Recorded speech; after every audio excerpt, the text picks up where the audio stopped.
Sabe quando a criança ela ganha um doce e depois aquele doce é tirado de uma forma abrupta daquela pessoa? E aí ela fica chorando, aí daqui a pouco ela fala que vai se vingar. Aquela criança: "Você vai ver, eu vou contar pra mamãe". E tipo isso, um adulto é uma criança, o adolescente ou um adulto é uma criança que ficou presa ali e ela não sabe que ainda tem aquelas feridas daquela criança ali, daquela infância. Então ela vai transmitir isso para os relacionamentos dela. Uma pessoa, quando ela lida com luto, cada pessoa lida com luto de uma forma diferente. Uma pessoa, ela pode ficar com raiva, ela pode ficar arisca com as outras pessoas, tratar todo mundo mal, entrar no tipo de negação, né? Ou ela pode se machucar, ela pode se sentir culpada, aí ela fica se sentindo culpada e ela tenta compensar a culpa dela, de outra forma, com outras pessoas. Ah, então assim, cada pessoa lida com o luto de uma maneira diferente. Tem pessoas que não vão chorar, aí depois de um tempo ela vai ficar com depressão, depois de muito tempo ela vai ficar depressiva, e aí, eh,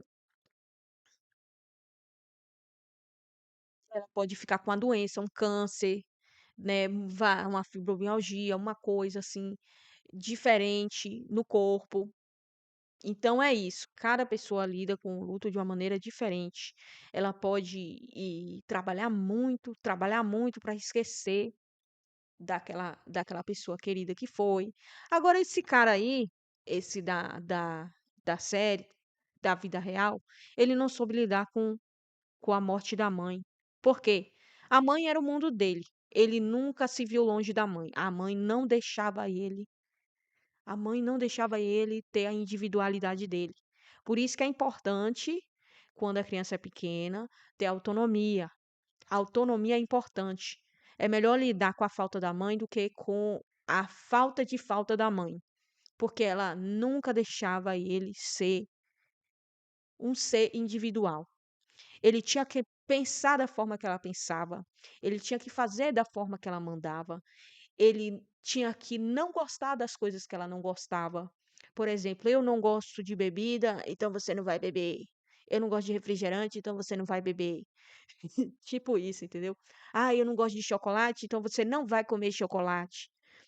Então, a pessoa que ela não pode pensar, ela não pode falar. Uma pessoa tem que ser porta-voz dela, a mãe que tem que ser essa porta-voz, ou o pai, sei lá, né? Depende da pessoa que tá criando aquela pessoa. Ela não pode pensar fora da caixa. Ela não pode sentir desejos que não for aqueles desejos que a mãe quer que ela sinta, quer que ele sinta. Então, basicamente, provavelmente, ele teve esse tipo de vida, aonde ele não podia pensar diferente, ele não podia sentir diferente, ele não podia gostar, se sentir desejado ou desejar alguém que não fosse a mãe dele. Então, ela meio que condicionou a mente dele para ser um servo dela, para ser um marido dela.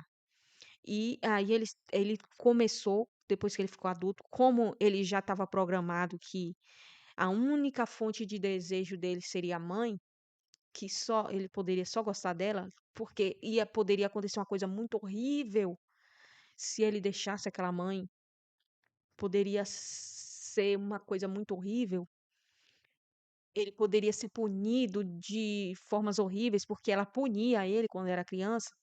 Então, aquela punição agora depois de adulto virou uma punição na mente, né. Então ele não foi ensinado sobre limites, né. Aquela violência, aquela raiva que ele não podia expressar, aquela raiva dela ter tomado a vida dele, ele não podia sentir. Então, por exemplo, tem uma cena, eu não sei, tem uma passagem lá, aonde ele bate no cachorro, né. E ela não fala nada a respeito disso, ela só tá se preocupando com outras coisas, ela se preocupa com outras coisas. mas não se preocupa quando realmente está acontecendo uma coisa errada, um comportamento estranho, comportamento errado, da parte dos filhos, ela não falava nada. Mas quando tinha a questão da religião, aí ela programava a mente deles, né? Na loucura, na psicose dela, né? Eh, e ela só lia textos horríveis para os filhos, né? Da Bíblia. Porque as pessoas não se dão conta, mas a Bíblia é um livro para maiores de 18 anos. Muita gente vai falar que não, mas é. Tem muitas coisas que dá para ler para criança? Tem, as coisas que Jesus falava, coisas de amor, coisas de ensinamento, coisas que estão relacionadas à ética, à vida e tal, né? Mas você vai falar para uma criança que Davi arrancou a cabeça de outra pessoa, para uma criança pequena, e achar que isso é uma coisa normal, que é uma coisa natural você falar uma coisa dessa para uma criança, como se fosse uma coisa normal, né? Você falar coisas tão pesadas assim, e a criança ela fica imaginando essas coisas, né? Outra coisa, quando eu era criança, todas essas histórias eram eu tinha acesso a essas histórias. Minha mãe lia a Bíblia para mim, e o livro que eu mais tinha medo era o Apocalipse. Por quê? Porque eu tinha medo de Deus, eu tinha medo de Jesus. Primeiro que Jesus ia tirar minha mãe de mim.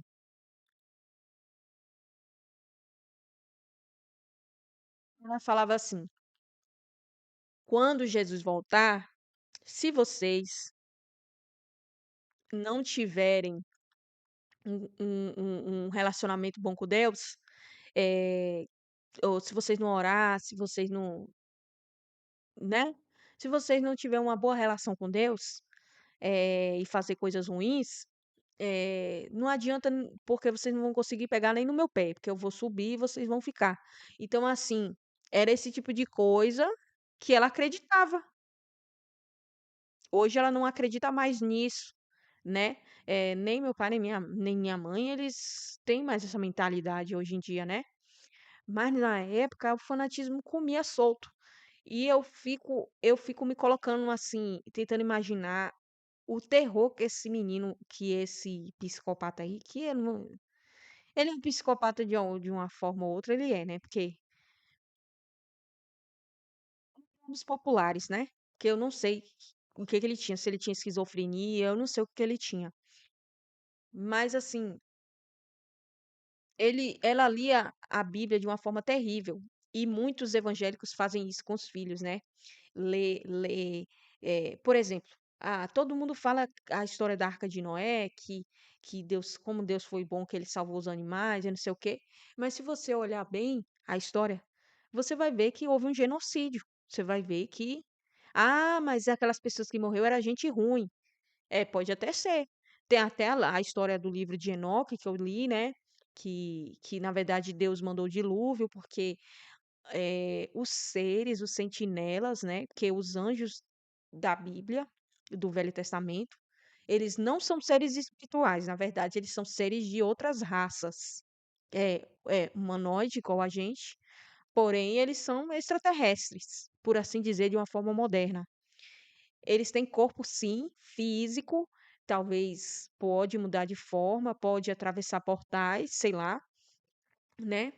Porque eu vou falar que tem inúmeros livros lá no Velho Testamento que comprova sim, porque é claro que a Bíblia pode ser uma história totalmente fantasiosa, né?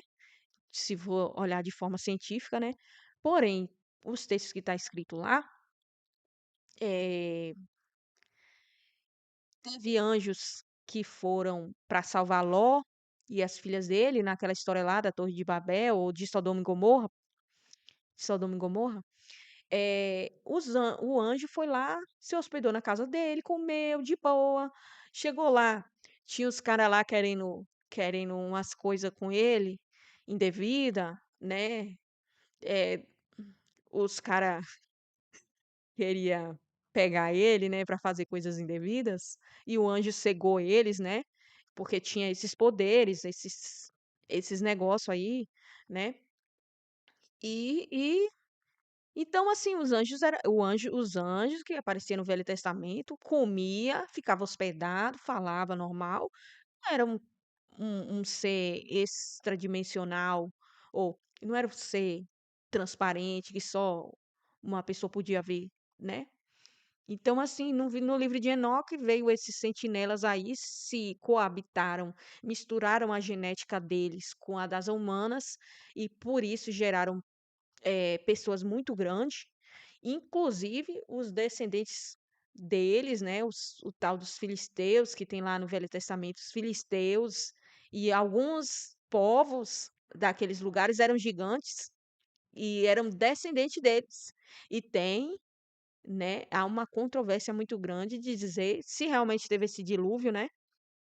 Esse dilúvio foi um dilúvio local, não foi um dilúvio mundial, foi um dilúvio local e teve sobreviventes.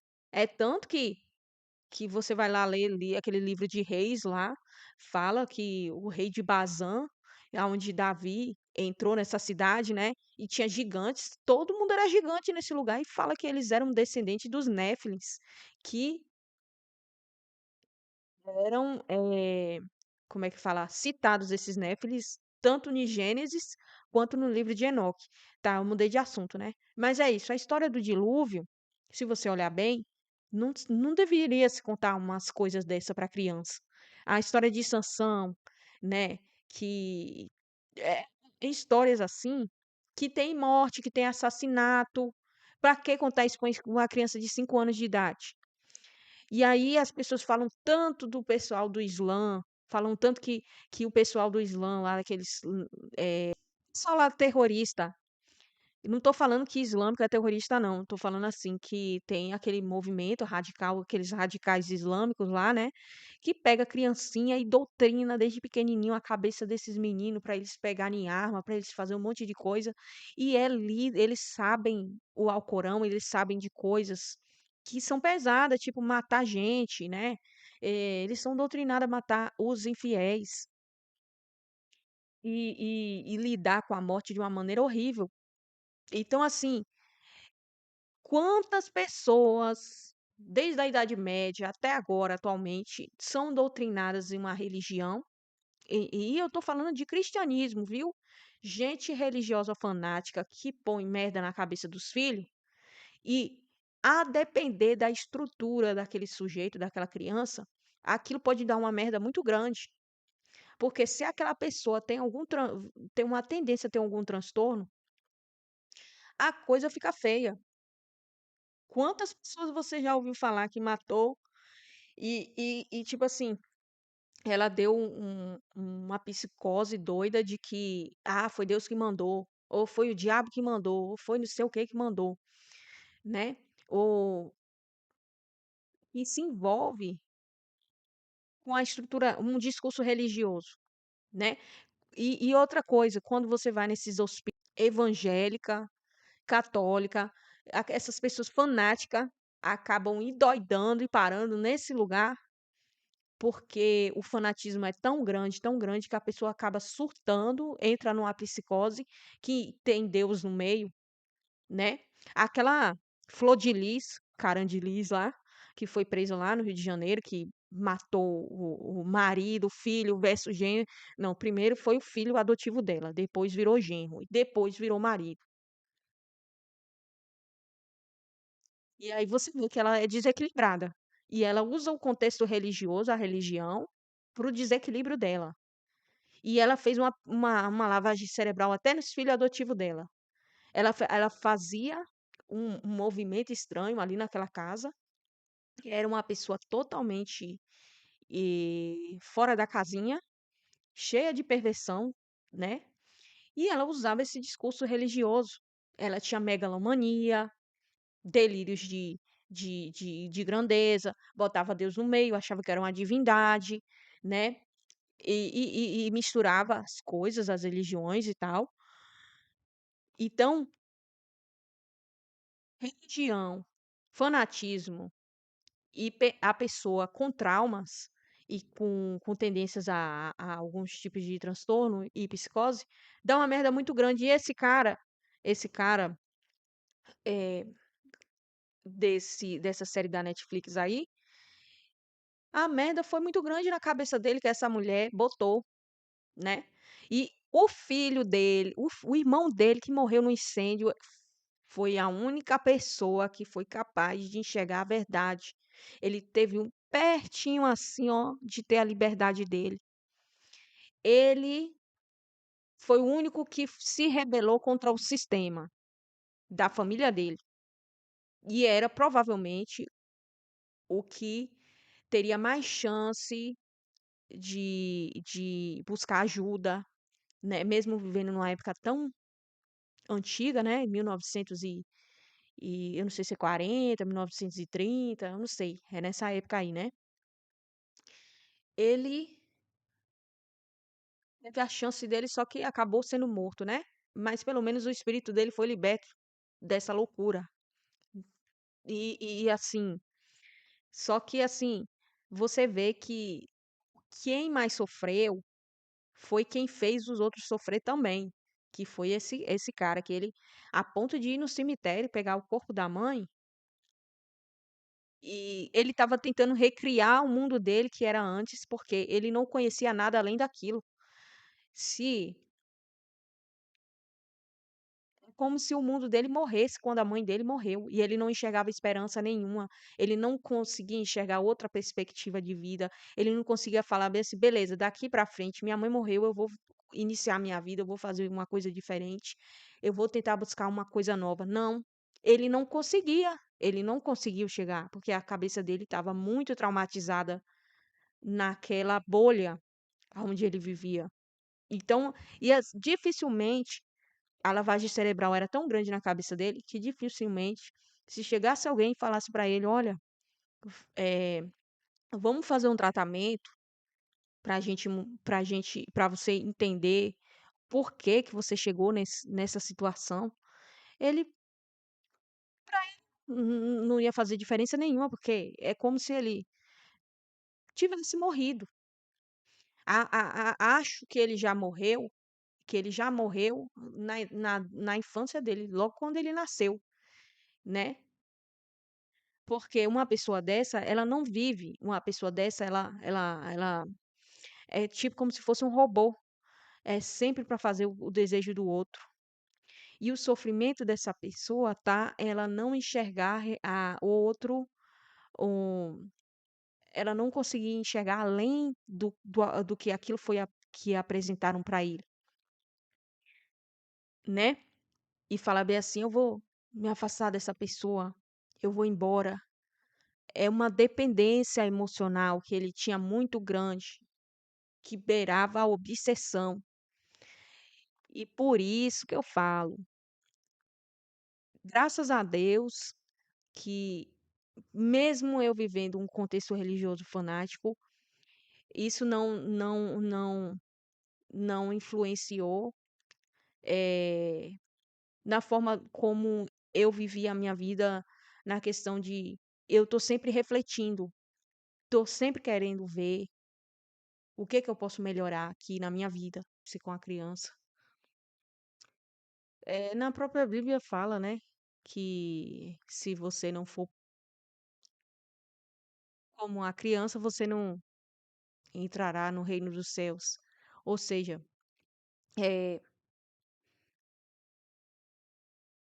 as crianças elas não precisam saber de tudo, né? Elas não precisam, elas precisam ser ensinadas valores e tudo, né? Ah, mas ela não vai deixar de, se Jesus realmente voltar, né? Como a igreja acredita, ela não vai deixar de ir para o céu porque não sabe do Apocalipse, ou porque não sabe ai, Davi cortou a cabeça de um gigante, ai, Davi cortou não sei quantas pessoas de várias formas possíveis, né? E botou uma pessoa para morrer. eh, Sim, eu não vou ficar falando de Davi, mas tem muitas pessoas, muitas histórias na Bíblia, né, que é muito chocante. Eu lembro que eu tinha uma Bíblia que era ilustrada, né, que tinha quantas cenas de violência, de contextos, de a própria história de Jesus mesmo ter sido crucificado, eh, ter sido torturado, já é uma coisa muito forte para uma criança ficar sabendo esses detalhes, entendeu? Eu lembro que quando eu era evangélica, eu e meu esposo, a gente foi fazer uma peça, né, na igreja, e teve uma criança, teve uma cena que a gente tinha que fazer lá, onde Jesus era açoitado, era crucificado e tal, né? E teve uma criança lá que ela se sentiu mal. E ela não queria mais participar da peça, por causa que ela não gostava de ver violência, agressão, esse tipo de coisa. E então decidiu que não ia mais participar. E eu nem me tocava nessa época, eu não me tocava de nada dessas coisas, porque foi tão naturalizado, é tão naturalizado no meio religioso, esse tipo de coisa, que pra mim eu ouvi tantas e tantas vezes, vi de tantas as formas a respeito de Jesus ter sido morto, crucificado, torturado e várias outras coisas que tinha na Bíblia, né? Que era a respeito de violência, essas coisas, que eu não conseguia mais sentir assim. Não que eu não fico triste com tudo que aconteceu, é claro, né? E tal, mas você passa a naturalizar. Da mesma forma que você assiste um filme violento, ou a cena de ação e tudo, você começa a naturalizar. Não que se eu ver na minha frente, é claro que eu vou ficar horrorizada, né? Claro. Mas como é teatro, como é filme, você não fica assim, né? E para uma criança, ela não tá naturaliza aquilo, ela fica chocada, porque é a primeira vez que tá vendo aquilo, primeira vez que tá sentindo aquilo. E a criança ainda é muito pura e sensível a essas coisas. Então, tudo que um adulto vai fazer de violência, ou até mesmo de contar, ela fica chocada, ela fica mal com aquilo, né? Eu lembro que primeira vez que eu vi um caso a respeito de abuso, quando eu era criança, eu não passava pela minha cabeça que um ser humano poderia fazer esse tipo de coisa naquela época, né? Eu fiquei uma semana horrorizada, assim, uma semana. Passava aquele programa Linha Direta mesmo, o programa Linha Direta, quando falava que o cara estava fugitivo, eu já ficava morrendo de medo, né? Então, assim, é assim, criança, é um medo muito grande, é muito pura as emoções, e isso pode afetar a mente do adolescente e da criança, dependendo do meio onde ela está vivendo. Isso faz toda uma diferença na vida da pessoa. Quando ela fica adolescente, por exemplo, e tem acesso à pornografia, acesso a coisas violentas, né? Tortura, essas coisas assim, isso vai tirando a humanidade dessa pessoa. Isso, ao passar do tempo, ela vai ter problemas no relacionamento amoroso, não vai ter, vai ter dificuldade de formar uma família, vai ter dificuldade de se manter num relacionamento sério. E, e assim, isso influencia uma vida inteira da pessoa e ela nem sabe disso. É uma programação. Do mesmo jeito que você pode programar uma coisa boa, você programa coisa ruim na mente da pessoa. Por isso que quando a gente busca mudar os hábitos é importante. Fazer coisas de diferente do que você fazia antes é importante. No início é muito difícil, mas é importante, porque com o tempo você vai mudando sua mente. Até mesmo quando você começa a estudar, você vai mudando de perspectiva. Então, a história desse cara É como muitas histórias de muita gente que não chegou a esse tipo de hediondo aí, mas quantas pessoas foi parar no CAPS, foi parar no hospital psiquiátrico, quantas pessoas foram parar nas drogas e tudo quanto é coisa que é destrutivo, ou que a pessoa rompeu com a realidade, ou que cometeu um crime, por conta do lugar, de como ela viveu, qual é o modus operandi que ela criou, que ela foi programada naquele contexto, né? Então é isso, gente. Fica atenta aos próximos vídeos do canal, dos hospitais psiquiátricos, uma quantidade enorme de gente